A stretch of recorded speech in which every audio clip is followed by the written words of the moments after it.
Hazel Cross inherited a library worth $2,800. The central system got the budget, the newer branches, and 40 years of her work. She got a closure notice and a building the city wanted emptied by the end of the month. She went in alone on a Tuesday morning. With a box of trash bags and a thermos of coffee she forgot to drink. What she found in the archive room beneath those floors had been locked since 1962. And the woman who built it had been gone for 11 years, still waiting for the right person to find it. At 58, after 30 years shelving books in a building the county had appraised at $2,800 and already decided to abandon, Hazel Cross received the closure notice for the Berea Branch Library in an email sent at 4:52 on a Friday afternoon. The subject line read, "Branch Consolidation. Action required." She read it at the kitchen table with her reading glasses still on from the crossword. She read it twice. Then she set her phone face down on the table and finished the last 3 squares of the puzzle. She already knew the answer to 26 across. She had known it for 10 minutes. She just hadn't written it in yet. The email was from Bradford Hayes, Director of Operations, Madison County Public Library System. It was copied to the full City Council, the County Budget Committee, the Parks and Recreation Director, and someone named D. Albright in the Facilities Management Office whose name Hazel had never seen before and would not see again. 9 recipients in the CC line. The branch staff had not been among them. Hazel was the branch staff. She had been the branch staff for 30 years. The email was 4 paragraphs. The first explained that the Madison County Public Library System was undergoing a strategic consolidation of service locations in response to shifting patron usage patterns and ongoing fiscal pressures. The second noted that the Berea branch, located at 114 Chestnut Street, had seen a 34% decline in foot traffic over the preceding 5 years and no longer met the system's minimum threshold for continued independent operation. The third outlined a timeline. The branch would close to the public in 3 weeks. All collection materials were to be assessed for redistribution or decommission. The building itself would revert to County Facilities Management for evaluation. The 4th paragraph thanked Hazel for her years of service to the community and directed her to contact Human Resources regarding separation benefits. She read the phrase shifting patron usage patterns and thought about Agnes Wheeler, who came in every Tuesday and Thursday without fail, who had been coming in every Tuesday and Thursday for 50 years, who had her own chair at the reading table by the east window and knew where the large print mysteries were kept better than Hazel did. She thought about the after-school kids who came in on Wednesdays because their parents worked second shift and the branch was warm and had outlets and nobody asked them to buy anything. She thought about the man who came in every first Monday of the month to use the computer for his VA appointments because he didn't have internet at home and the branch never made him sign up in advance. Shifting patron usage patterns. Hazel picked her phone back up. She opened the email. She forwarded it to Agnes Wheeler. She did not type anything in the body of the forward. She did not add a subject note. She pressed send and set the phone down again and looked at the window over the sink where the light was coming in at a low angle the way it did in November, flat and pale, and she thought that she had been meaning to replace the caulking around that window since March and had not gotten around to it and probably would not now. She was not surprised. That was the part she would think about later, in the archive room, on the floor with the documents spread around her. That she had not been surprised. That somewhere between the first paragraph and the 4th she had felt something she recognized. Something she had been half expecting without knowing she was expecting it. A kind of completed sentence she'd been waiting on without realizing she had been holding her breath. Berea was that kind of town. You learned to expect the thing you couldn't afford to lose to eventually be taken. Bradford Hayes had been director for 8 years. Before that, he had been assistant director for 3, and before that, he had been a budget analyst for a regional consulting firm in Lexington that specialized in what they called municipal resource optimization. He was 51 years old and drove a dark green Subaru and wore the same brand of fleece quarter zip in rotation, different colors, all of them slightly too large in the shoulders. He was not unkind in person. That was the thing Hazel had always found disorienting about him. In meetings, he listened carefully and nodded at the right moments and said things like, "I hear that, and I want to make sure we're addressing the underlying concern here." He was the kind of person who used the word optics without irony and believed, genuinely believed, that he was making the system better. He had cut the branch budget 3 times in 4 years. Each time he had sent Hazel a document with charts and footnotes and a section at the end titled Path Forward that described ways the branch could increase its value proposition. She had read each document the same way she read the closure notice. Completely. quietly, without responding. The last cut had taken the branch from one full-time position to a part-time allocation. Hazel had absorbed the difference without telling anyone, coming in on her own time on the days the county wasn't paying her, because the alternative was closing 2 afternoons a week, and she was not going to close 2 afternoons a week. She had not claimed the hours. She had not told Bradford Hayes. She had simply done the work, the way she had always done the work, the way Margaret Oakes had done the work before her for 47 years in the same building before she retired in 2013 and died quietly of a stroke in her garden the following spring. Hazel had worked alongside Margaret for the last 8 years of Margaret's tenure. She had learned the building from her. The way the east door stuck in humid weather and needed a shoulder. The way the fluorescent light in the back corner flickered for 30 seconds before it caught and you just had to wait.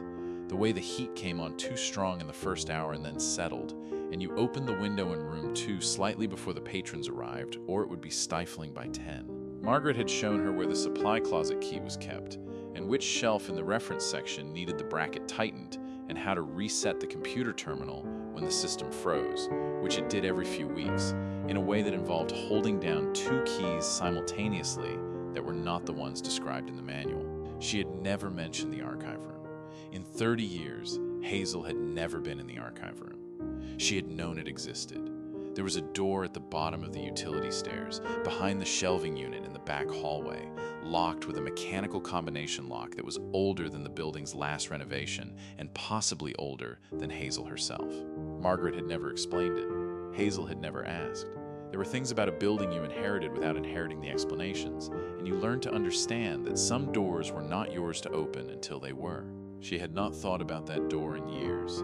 She forwarded the email to Agnes and finished her coffee, which had gone cold, and sat at the kitchen table for a while longer in the flat November light. Then she got up, rinsed her cup, and went to find where she had put the branch keys. She found the keys in the drawer by the front door where she kept things she needed to be able to locate without thinking. The branch key was on a ring with 2 others, a small brass tag stamped 114CH in handwriting that was not hers. Margaret had made that tag. Hazel had used the key for 30 years without looking at the tag closely enough to think about who had made it. She looked at it now. She drove to the branch on Saturday morning before the hardware store opened, before the coffee shop on the corner had its first customer, before anyone else on Chestnut Street had moved. She parked in the small lot behind the building and sat in the car for a moment. The light was coming up gray and thin. The maple at the corner of the lot had dropped most of its leaves, and they had matted against the base of the curb in a dark, wet layer. Someone had taped a paper notice to the back door that said "Permanently Closed. Madison CO Library SY STEM." The tape was already peeling at one corner. It had only been up since Friday. She got out of the car and unlocked the door.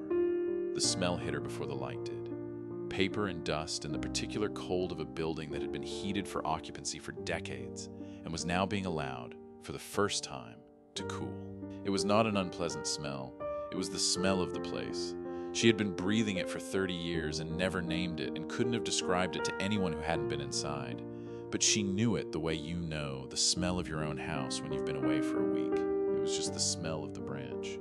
It was just what the building was. She stood in the back hallway with her coat on and did not turn on the lights for a minute. Then she did. The fluorescent in the back corner flickered for 30 seconds before it caught. She had not needed to think about that. Her hand had reached for the light panel and she had waited without deciding to wait, the way you wait for a familiar thing. She walked through the stacks. The collection was in the condition she had left it Friday afternoon, which was to say in good order, which was to say 30 years of good order, every spine aligned, every section labeled in the classification system she had maintained by hand after the county stopped paying for software updates 3 years ago. She ran one finger along the edge of the shelf in the 500S, the Natural Sciences, and looked at her finger, and the dust on it was minimal. She had dusted last Wednesday. She did not know why she had dusted last Wednesday. She had not known on Wednesday that it would be the last Wednesday. But she had dusted anyway, because that was what you did on Wednesdays. She went to the reading table by the east window, Agnes's table, and stood there for a moment. The chair was pushed in at a slight angle, the way Agnes always left it, not quite parallel to the table, her particular geometry, 47 years of the same angle of departure. Hazel straightened it. Then she thought about that, about straightening it, and left it alone. Her phone rang at 9:14. Agnes Wheeler did not say hello. She said, I got your email. Then she was quiet for a moment. Then she said, when? End of the month, Hazel said. Another silence. I have something for you, Agnes said. I've had it a long time. I think maybe I should have given it to you sooner, but I didn't know if it was the right time, and then I kept not knowing. What is it? Hazel said. A key, Agnes said. Margaret gave it to me in 2012. She said, give it to the next librarian when the time comes, and I said, how will I know when the time comes? And she said, you'll know. Hazel stood in the stacks with her phone against her ear and did not say anything. I think this is the time, Agnes said. Agnes Wheeler was 80 years old and had been coming to the Berea Branch Library since 1974, which was 3 years after it opened, which meant she had been coming almost as long as the branch had existed. She had been a school teacher for 31 years before she retired. She taught 4th grade. She had a particular way of sitting very still while she read, her hands flat on the table on either side of the book, that Hazel had always found quietly remarkable. A quality of attention that most people lost sometime around adolescence, and Agnes had apparently never put down. She arrived at the branch at 10 o'clock with a canvas tote bag over one arm and a key in her hand before she was fully through the door. The key was on a simple ring, no tag, the metal worn smooth with age. It was small, the kind made for a mechanical combination lock rather than a deadbolt, and it looked like it had been cut sometime in the middle of the last century. She handed it to Hazel without preamble. Margaret gave me this and said, don't lose it, and I did not lose it, Agnes said. She also said, don't go down there yourself, that it wasn't for me. I asked her what was down there, and she said, old business. I never asked again. Old business, Hazel said. That's what she said. Hazel turned the key over in her hand. It was heavier than it looked. The metal had a particular density that newer keys didn't have, a solidity, the way old things were made before the materials got thinner.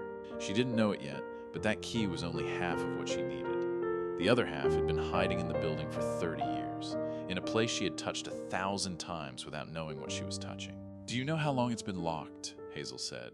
Agnes thought about it. She had been coming since 74, and the door had been locked then. She was sure of that.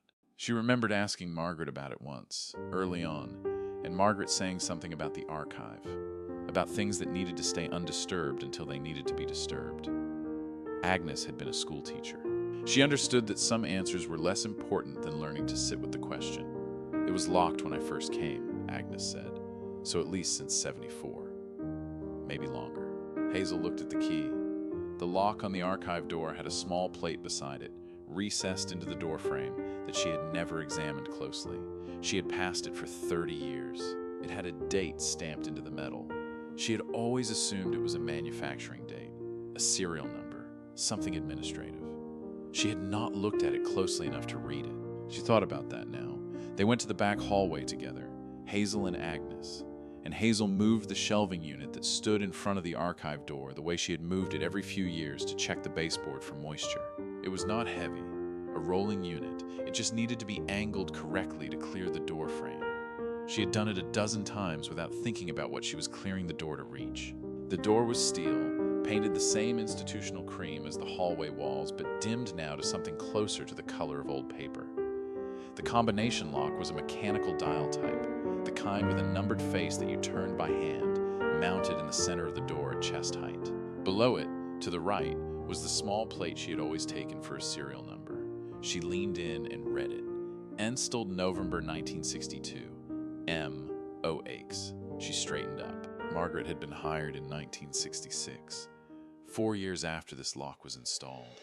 She looked at Agnes. Agnes said, she told me once that the room was here before she was, that she spent her first year figuring out what was in it and her last year figuring out who should have it next. Hazel stood there with the key in her hand. The lock had 3 dials. Agnes didn't know the combination.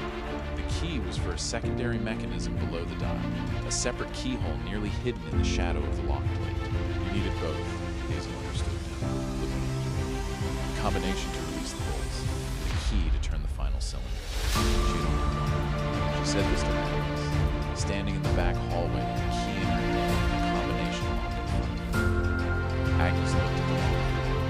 Then she opened her canvas tote and reached inside and took out a small envelope, the kind used for greeting cards, sealed with a strip of tape that had yellowed at the edges. She held it out to Hazel. I forgot about this, Agnes said. Or I didn't forget. I didn't Margaret gave it to me the same day she gave me the key. She said, "Open it," and open it. Not before. The envelope had been sealed for 11 years. Hazel took it. She turned it over. Her name was not on it. No name was on it. Just the envelope, small and plain, the tape holding it closed, the color of old paper. She opened it. Inside was a collar, the kind that comes with a florist's arrangement, 4 inches by 3. On one side, in Margaret's compressed handwriting, 3 numbers. That was all. Hazel looked at the numbers. She looked at the numbers. 3 dials, 0 3. She set the envelope on the shelf beside her and reached for the first number. She always said that. Hazel took the first dial left to the first number. To the second. Left to the third. She pressed the body of the lock inward the way the mechanism worked.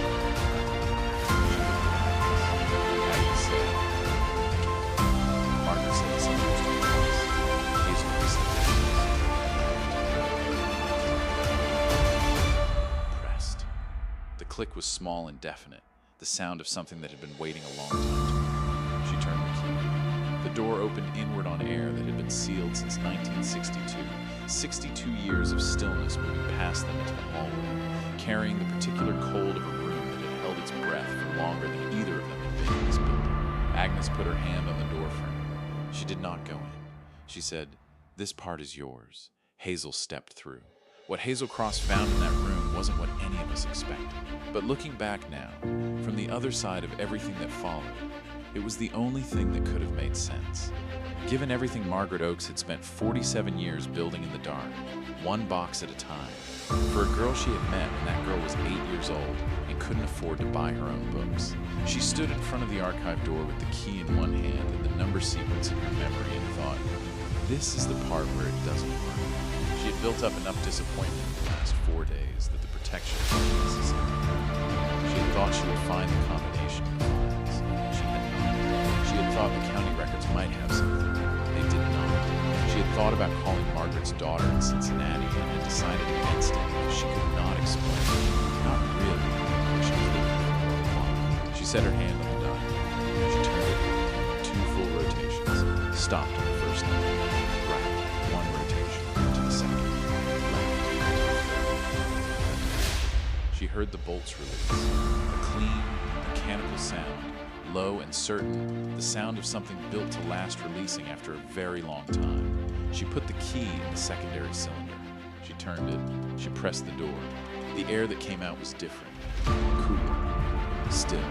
It smelled like paper, old paper, not the dry institutional smell of the stacks upstairs, but something deeper, closer, the smell of documents that had been sealed rather than shelved, kept rather than searched. There was something else in it, faint, like wood polish and pencil shape. The soap she couldn't name but recognized without being in place.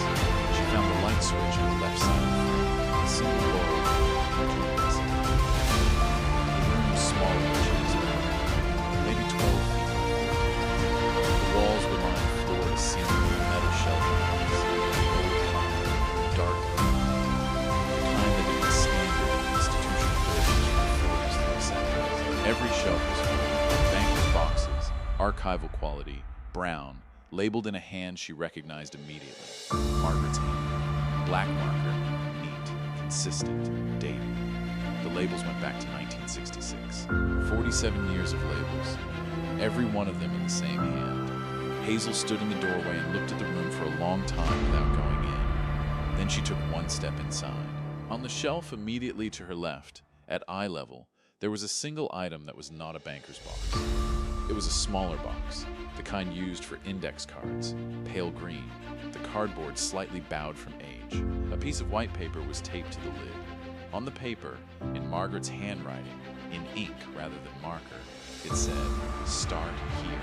She picked it up. She carried it to the small table in the center of the room that she had only just noticed. A folding table, the metal-legged kind, with 2 folding chairs tucked beneath it. The chairs were the same ones that had been in the branch workroom for as long as Hazel could remember. She had wondered 2 years ago where the second one had gone. She had assumed it had been removed by maintenance. She sat down. She set the index card box on the table. She opened it. Inside was a single index card. On it, in Margaret's hand, it said, found the room. That means you're supposed to. The boxes are organized by year. Start with 1966 if you want to understand what this is.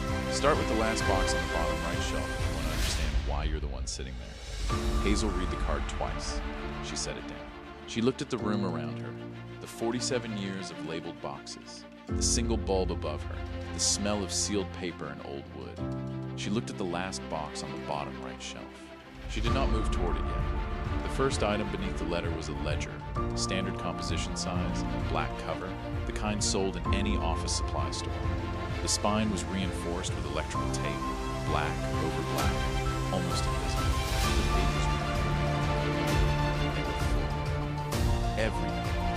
The handwriting was Margaret's, smaller than the letters, compressed, fitting as much as possible into each line. Hazel opened it to the first page. The heading said, Textbook Fund, 1970. Below it, a list. Names, dates, amounts, subjects. First column, the child's name and grade. Second column, the book or book's name. Third column, the cost. Fourth column, a date, which Hazel understood after a moment was the date the book had been delivered to the child, and a notation beside it, always the same, always 3 letters, received. The first entry was dated September 8th, 1971. A 6th grade girl, 2 textbooks, $14.30, received September 11th. The second was September 12th, a 3rd grade boy, 1 workbook, $4.80, received September 15th. She turned the pages slowly. The entries continued through the school year, paused in June, resumed in September, every year. The amounts changed as costs rose. The names changed as children aged out and new children came. But the format never changed, and the notation never changed. Received. Received. A confirmation, written down, that the book had gotten to the child. She turned further. 1991. A 7th grade boy, Marcus Webb, 3 textbooks, $22.40, received September 9th. She turned to the last entries, 2013, March. The last entry was dated March 18th, 2013, 3 weeks before Margaret retired. A 2nd grade girl, $6.15, received March 21st. She closed the ledger. She set it on the table beside the letter. Below the receipts was a sealed with a date written on the outside in marker, 1997. Inside were photocopied documents, bank statements, deposits. The account was in Margaret's name, a savings account at a Berea bank that no longer existed, absorbed into a regional chain sometime in the early 2000s. The deposits were regular, modest, sometimes as little as $8, sometimes as much as $4, monthly, sometimes twice monthly. Going back, in this envelope, to 1970, Hazel understood what she was doing. She understood that she understand something already new, but had not yet been given permission. The branch had never had a textbook. There was no line item in any budget she had ever seen for direct student support. The money that had bought those books, 47 years ago, had come from somewhere that was not the county, not the library system, not any grant or endowment she had ever paid. It had come from the account in this envelope. It had come from Margaret Oates' own salary, deposited piece by piece, $8 at a time, for 47 years. She set the envelope down. She looked at the brown folder at the bottom of the box. She reached in and took it out. The folder was thin. Inside was a single document, printed on library letterhead, dated 2013. It was titled Barra Branch Library. Patron Record, Supplemental Series, 1966 to 2013. Below the title was a note in Margaret's hand, 312 names. Every child who came through this branch without enough. I knew each one. I want someone to know I knew. Below that, the list began. It was typed, double-spaced, alphabetical by last name. Each entry gave a name, a first year of contact, a brief note, and in some cases a follow-up line that said where they had gone, what they had become, written in pencil in the margins in a hand that had clearly returned to the list over years. Hazel ran her finger down the page. She was not looking for herself. She found herself anyway. Cross, Hazel, 1970, 8 years old, reads everything. In the margin,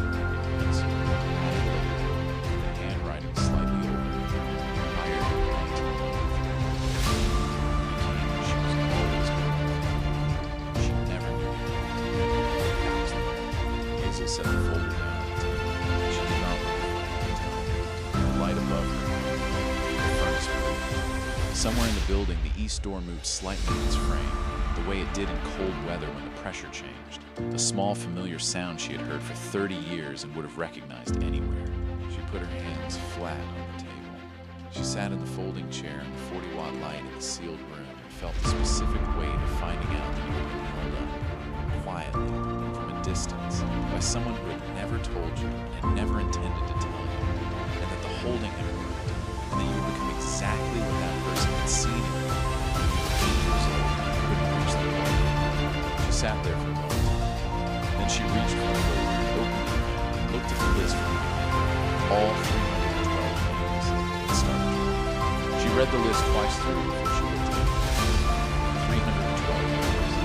The earliest entry was dated 1966. A boy named Thomas Aldrich, 7 years old, first grade.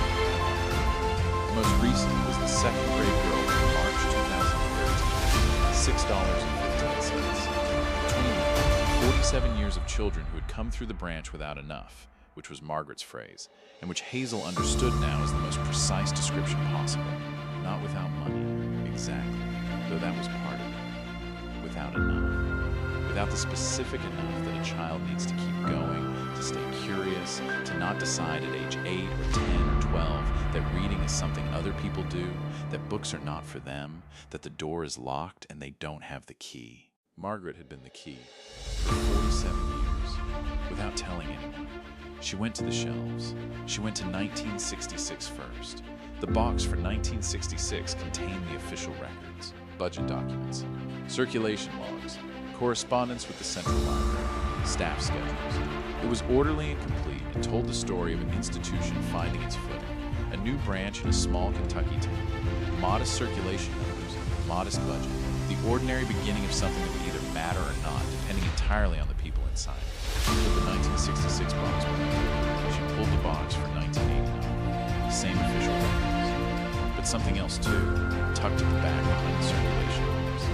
A second ledger, smaller, the kind used for personal accounts. This one had no label on the cover. Inside, in the same compressed handwriting, was a different kind of record. Not textbooks, repairs, a window latch replaced, a shelf bracket reinforced, a section of floor tile, a light fixture rewired. Each entry had a date, a description, a cost, and a notation. Paid personal. Paid personal. Margaret had been paying for building repairs out of her own salary since at least 1989. The box for 1982 had the same kind of secondary ledger. The box for 1975 had one too. She stopped checking at 1973 when the ledger showed the first entry. A gutter repair, $18. Paid personal, July 9th, 1973. 7 years into her tenure. She had been paying for the building's maintenance out of her own pocket for at least 40 years. Hazel stood in the middle of the room with the 1973 ledger in her hands and thought about the county budget meetings she had attended in the last decade, the annual requests for basic maintenance funding, the spreadsheets Bradford Hayes sent back with items highlighted in yellow indicating deferral to the following fiscal year. She thought about the east door that stuck in humid weather. She thought about the fluorescent light in the back corner that she had always assumed was just old. She opened the box for 1989 again and looked at the repair log entries until she found it. August 14th, 1989. East door, frame warped, planed, and rehung. Paid personal. $19.40. Margaret had fixed the east door. The door still stuck. It had stuck for 35 years since Margaret fixed it, developing a new warp, the building settling into itself the way old buildings do. But Margaret had fixed it once and Hazel had managed it ever since without knowing why it stuck, without knowing that the original problem had already been solved once by the same woman who had sealed this room and hidden a key with Agnes Wheeler and written a name on a list in 1978 and waited. She put the ledger back. She went to the shelf where the banker's boxes for the last 8 years were stored, the years of Bradford Hayes. She pulled 2015, the second year of his directorship, and opened it. The official records for 2015 were what she expected. Budget documents, correspondence, the first round of cuts. She had lived through those cuts. She knew what they looked like from the outside. She was looking now at what they looked like from inside the record. Behind the official records in the 2015 box was something that was not a secondary ledger. was a folder, manila, thin. On the tab, in a hand that was close to Margaret's but not quite Margaret's, someone who had studied her handwriting carefully enough to replicate its general character but not its specific rhythm. Someone else had maintained the system after Margaret left. Hazel stood very still. She opened the folder. Inside were printed documents, bank statements, but not Margaret's account. A different account. An account in the name of the Berea Branch Library Community Fund, which had never appeared in any budget document she had seen in 30 years, which apparently existed at a regional credit union on the east side of town. The statements went back to 2014. The account had been opened 6 months after Margaret's death. The opening deposit was $41,947. Hazel looked at that number for a long moment. She turned to the next page. Deposits, monthly, for 9 years. Some months, $200. Some months, $400. Some months, nothing. The pattern was irregular in amount but consistent in origin. Every deposit came from the same source. The notation on each line said, Hayes B. Personal. Bradford Hayes. She read it again. Bradford Hayes had been making personal deposits into a community fund account connected to the Berea Branch Library for 9 years. The same Bradford Hayes who had cut the branch budget 3 times, who had sent the closure notice on a Friday afternoon copied to 9 recipients. She turned to the next page, looking for withdrawals, and found them, regular withdrawals, and the notations beside them stopped her completely. Textbook Fund, Berea Elementary. Textbook Fund, Berea Middle. Supply Fund, after-school program. He had known. Bradford Hayes had known about the textbook fund, had found the archive room, had read the boxes, and had continued it, quietly, on his own, from his own salary, the same way Margaret had, and had cut the branch budget anyway, and had closed the branch anyway. Hazel sat down on the floor of the archive room with the folder in her hands and looked at the statements and tried to hold both things at once. The man who had sent the closure notice. The man who had been continuing Margaret Oakes's work in secret for 9 years. She tried to find the place where those two things connected, the logic that contained both of them, and she found it, slowly, the way you find something you don't entirely want to find. He believed the building wasn't the point. He believed what Margaret had believed, about the books, about the children, about the specific enough that kept a kid in school. He had read the boxes. He had understood what the branch was actually for. And he had concluded, in the particular way that budget analysts from Lexington conclude things, that the function could be preserved without the form, that you could keep the textbook fund running without keeping the building open. He was wrong about that. Hazel believed he was wrong about that completely. But he was not indifferent. He was not cruel. He was, in the most complicated and difficult way, trying. If you've made it this far into Hazel's story, hit subscribe. Because what I found next is the part I have been waiting to tell you. She stayed on the floor of the archive room for a while.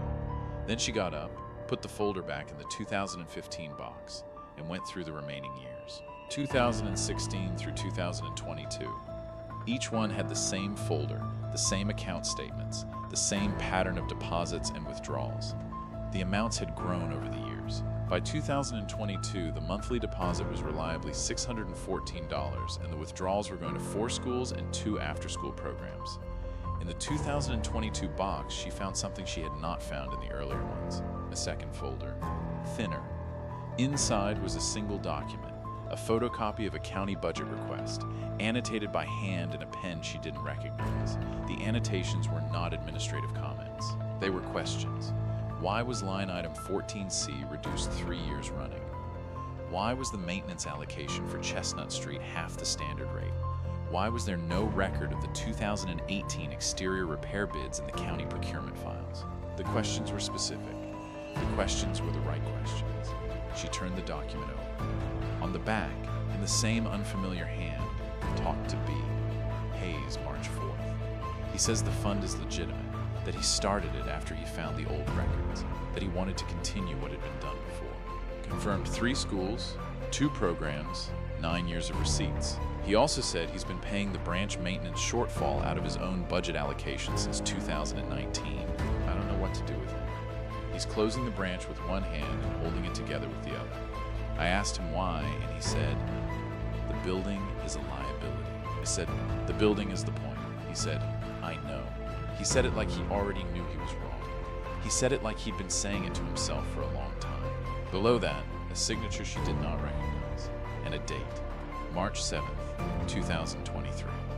Someone else had been here. Someone had been in this room before her, had found the same boxes, had talked to Bradford Hayes, had written this note and put it back in the folder and left it for the next person to find. She went back to the shelves. She found the box labeled 2019. The folder in the 2019 box was thicker than the others. Inside were the bank statements, and beneath them, a set of photocopied documents from the county procurement office. Purchase orders, maintenance contracts, vendor invoices for library system properties. She sorted through them until she found the ones for 114 Chestnut Street. The invoices were for work that had been billed to the county but apparently never performed. 3 exterior repair contracts between 2016 and 2018, issued to a company called Blue Ridge Facilities Group. She had never heard of Blue Ridge Facilities Group. She had been in the branch every week during those years, and she had not seen any exterior repair work performed. The east wall had needed repointing since at least 2015. She had submitted the request herself. The work had never been done. She turned to the next document. Blue Ridge Facilities Group was registered with the Kentucky Secretary of State's office. The registration was dated 2015. The managing member, listed on the operating agreement that someone had photocopied and placed in this folder, was a name she did know. D. Albright, the facilities management contact in Bradford Hayes' closure email. The name she had seen once and not thought about again. She set the document down. She thought about the closure email. The 9 recipients in the CC line. The one name she hadn't recognized. D. Albright had been billing the county for maintenance work at Berea Branch Library that was never performed for at least 3 years, while Bradford Hayes had been paying the actual maintenance costs himself, apparently to cover the discrepancy, apparently because he had found out about the ghost contracts and had not reported them, and had instead been quietly subsidizing the building to conceal the fact that the money allocated for its repair had been stolen. He had been protecting someone, or protecting himself, or both. She turned to the next document. The total billed by Blue Ridge Facilities Group across 7 years was $89,412. Every invoice was for work at Berea Branch Library. None of the work had been done. She said the number quietly in the archive room, not to anyone, just to hear it in the air. $89,412 taken from a library system over 7 years, from a budget that had been too small to begin with, while Bradford Hayes cut allocations and deferred maintenance and simultaneously deposited $614 a month of his own money into a community fund to buy textbooks for children. She did not know what to call that. She thought about Bradford Hayes in the quarterly meetings, his fleece quarter zip in rotation, his careful listening, his "I hear that." She thought about the way he had nodded when she talked about the after-school program. She had read it as administrative politeness. She understood now that it might have been the attention of someone who knew the value of what they were describing and had made a calculation about it that they could not explain in the room. She thought about the note on the back of the document. He said, "I know." He said it like he already knew he was wrong. She put the documents back in order. Then she went to the folding table and took out her phone. She typed an email to Bradford Hayes carefully, the way she did everything carefully. She wrote, "I've been in the archive room. I've read the boxes. All of them. I'd like to meet." She did not say she had seen the bank statements. She did not say she had seen the Blue Ridge documents. She let the documentation speak for itself, the way Margaret would have, the way you do when the record is complete, and the truth is already in there if you read it carefully enough. She sent the email. His reply came in 11 minutes. It said, "I know. I've been expecting this. Tomorrow, 9 in the morning, the branch. I'll bring the rest." She read the reply twice. She set the phone down on the table. The rest. There was more. She sat in the archive room until the 40-watt bulb above her felt like the right amount of light for what she was thinking. Then she packed the boxes carefully, resealed the lid with fresh tape she found in the supply ledger from 1987, where Margaret had noted a roll of archival tape, positioned B4 on the 3rd shelf, and the tape was still there, slightly brittle but usable, the way things built for the long term are still usable when you need them. She turned off the light. She pulled the archive door closed behind her and heard the bolts engage. She stood in the back hallway for a moment in the dark. Then she walked upstairs, through the stacks, past Agnes's table by the east window, through the back hallway past the fluorescent that flickered for 30 seconds before it caught, and out through the door that still remembered the repair Margaret Oakes had made 35 years ago into the November afternoon. Bradford Hayes arrived at 9:07 the next morning with a cardboard box under one arm and a look on his face that she recognized, not from him, but from the archive room, the look of a person who had been saying something to themselves for a long time and had finally reached the end of the saying. He set the box on the circulation desk. He did not sit down. He said, "How much did you find?" "Everything in the room," Hazel said, "and the Blue Ridge documents." He was quiet for a long time. He looked at the stacks. He looked at Agnes's table by the east window. He looked at the floor. He said, "I found the room in 2015. After I sent the first round of cuts, I was doing a building assessment for the consolidation study, and I found the lock, and I found the archive. I read the boxes over 3 weeks. Every box." Hazel waited. He said, "I didn't know what to do with it. I understood what she had done. I understood what the branch was. And I had already signed off on the first cuts. I couldn't undo that without explaining why, and I couldn't explain why without explaining about Albright. And I hadn't decided yet what to do about Albright." His jaw worked. He did not look up. She said, "Tell me about Albright." He said, "Dennis Albright had been in facilities management for 12 years when I came in. The ghost contracts were already running. I found them in the second year. I confronted him. He said he had documentation that implicated my predecessor in the original setup, and that if I moved against him, he would use it. I didn't know if the documentation was real. I still don't. I made a choice that I have been making every year since, and it is not a choice I can explain in a way that makes it sound like anything other than what it was." "What was it?" Hazel said. He picked up the box. He set it on the circulation desk between them. Inside was a file, 9 years of records, the bank statements from the community fund account, the receipts from the textbook distributions, correspondence with all 4 schools and both after-school programs, and at the back, a separate envelope, sealed, with a name on the outside. The name was D. Albright. Inside the envelope were the documents Bradford Hayes had spent 9 years assembling. Vendor registration records, canceled checks, procurement signatures, a timeline, precise and sourced, that started in 2012 and ran to the present. $89,412 fully documented. Every invoice, every payment, the paper trail complete. He had built the case himself. Quietly. Over 9 years. The way a person builds something when they cannot move yet but refuse to do nothing. Hazel held the envelope. She said, "Why now?" He said, "Because you're here. Because you found the room. Because she left it for you and you found it, and that means the time is now." He looked at her directly for the first time. He said, "I closed the wrong thing. I know that. I knew it when I sent the email. I've known it for 9 years, and I closed it anyway because I couldn't hold it open without explaining everything, and I wasn't ready to explain everything. But I'm ready now." He picked up his car keys from where he had set them on the desk. He looked at the stacks one more time. He walked to the door. He stopped with his hand on the frame, the east door, the door that still remembered Margaret's work. He said, "She kept the records so someone would know what happened here. I kept the records so someone could do something about it. I think you're the someone." He did not say anything else. He went out through the east door, and it stuck slightly in the frame, the way it always did, and he put his shoulder into it, the way you learned to do if you had been in the building long enough, and then he was gone. Hazel stood at the circulation desk with the envelope in her hands. She looked at the stacks. She looked at Agnes's table. She picked up her phone. She dialed the county attorney's office, and when someone answered, she said, "My name is Hazel Cross. I'm the librarian at Berea Branch Library. I have documentation of a 7-year procurement fraud in the Madison County Library System totaling $89,412, and I need to speak with someone today." She said it clearly, without drama, with the specific steadiness of someone who has been preparing, without knowing it, for a very long time. The county attorney's office sent an investigator on a Thursday. His name was Paul Meredith, and he was 44 years old and had been with the office for 11 years, and he had the particular quality of stillness that people develop when their job requires them to listen to a great many things without reacting to them.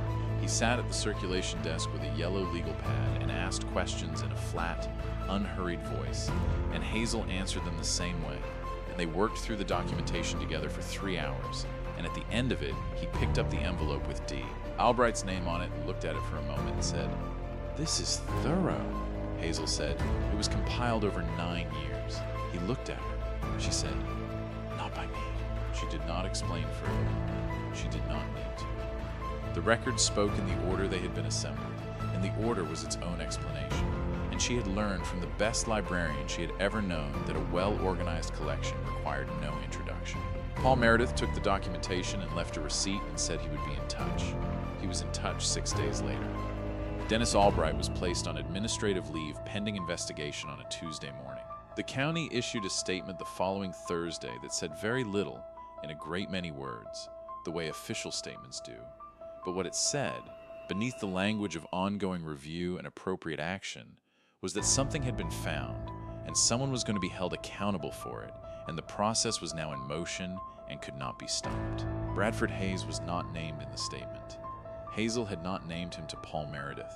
She had given the investigator the documentation Bradford had assembled, the 9 years of records, and she had described finding it in the archive room, which was true, and she had said that the records appeared to have been compiled by a party who had become aware of the fraud and had been documenting it over time, which was also true, and she had let the documentation speak for itself, the way Margaret would have. She did not know what Paul Meredith had concluded about Bradford Hayes. She did not call Bradford to ask. She did not hear from him.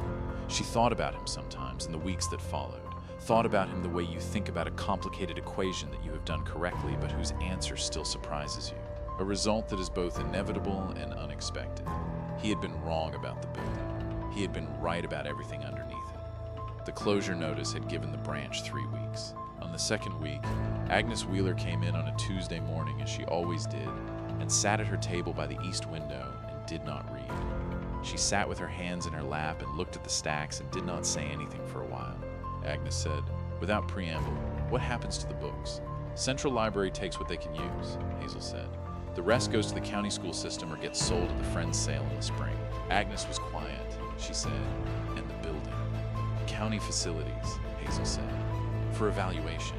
Agnes turned and looked at the room, slowly, the way she had looked at things for 80 years, with the complete attention of someone who had learned that looking carefully at something was a form of respect for it. She said, "Margaret would have known what to do." Hazel looked up from the shelf. She thought about the archive. She thought about the index card that said you found the room. That means you were supposed to. She thought about the annotation in the margin that said she became what she was always going to become. She said, "I think I do." She had called the county attorney's office on a Thursday.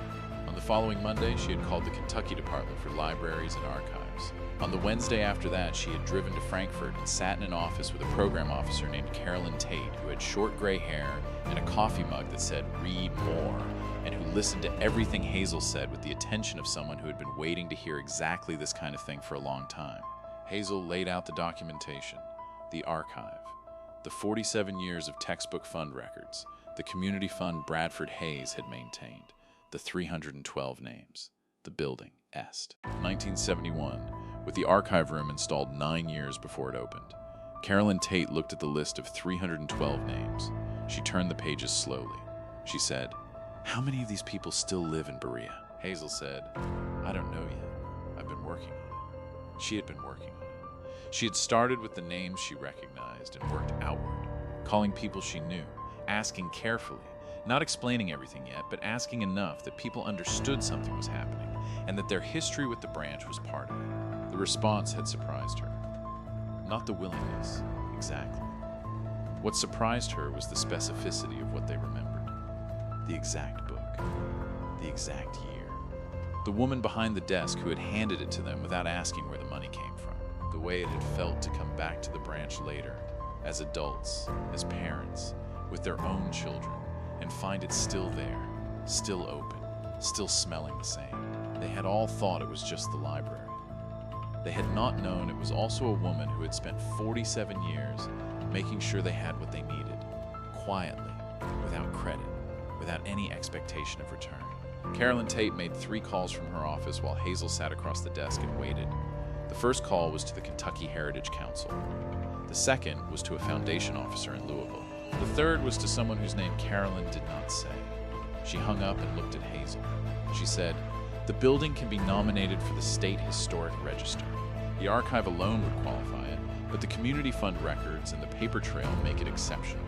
And there's a program for exactly this kind of community library. Independent operation, partial state support, the community raises the rest. It's been done in 4 other counties in the last decade. She said, "It's not easy." Hazel said, "I know." Carolyn looked at her for a moment. She said, "You've been a librarian for 30 years.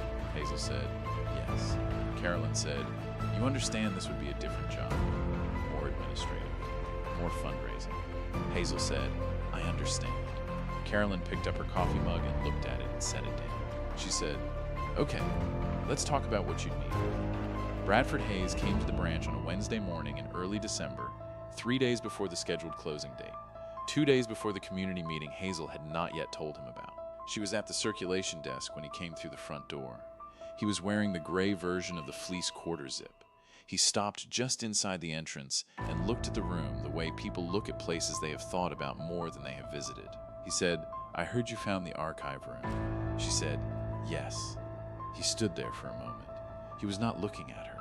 He said, "I went in there in 2014, 6 months after Margaret died. I found everything she had kept." Hazel said, "I know." He nodded. He walked past the circulation desk toward the back hallway, slowly, and she let him go.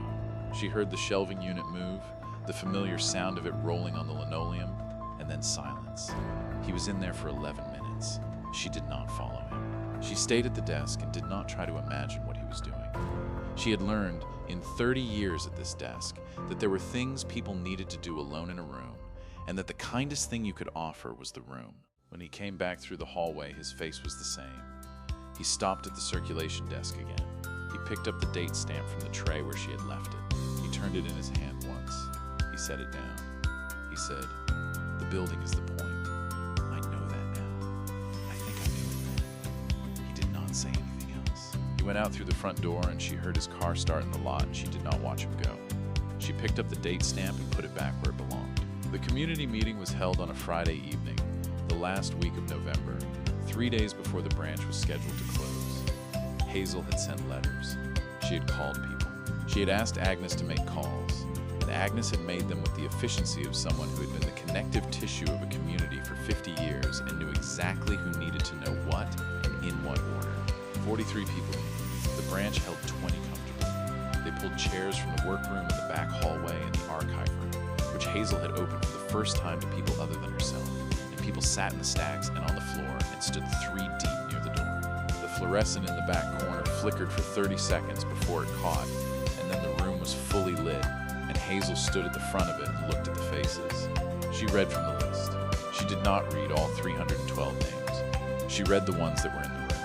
There were 14 people in that room on the list. She read all 14. Each time she read a name, the person it belonged to was quiet for a moment. Then several of them said something. Not to Hazel, exactly. To the room. To the air. A woman named Christine Alcott, who had driven down from Lexington when Agnes called her, said, "I thought the school gave out those books. I thought it was just a program." A man named Marcus Webb, who ran a contracting business in Richmond, said, "I went back to school because of those books. I mean, I went back because I went back." But he stopped. He started again. "I didn't know somebody paid for it. I thought I just got lucky." An older man in the back, whose name Hazel had not recognized when he came in, stood up when she finished reading the list and said, "My name's not on there, but my mother's is. Edna Pruitt, 1971. She used to come in here every week. She talked about this library until the day she died. She said it was the realest place in town." Never knew why she said it that way. "I think I do know." He sat back down. Agnes said, from her table by the east window, in her ordinary speaking voice, "The building is the point. You know, you can't have what this place was without the place. That's just how it is." The room was quiet for a moment. Then a woman near the door said, "What do we need to do?" They raised $4,230 that evening. Not from anyone wealthy. From the 14 people on the list and the 29 who weren't, people pulling out wallets and writing checks on the circulation desk and handing Hazel folded cash with the specific decisiveness of people who have just understood something and want to act on it before the understanding fades. $4,230 $230 was not enough to keep a library open.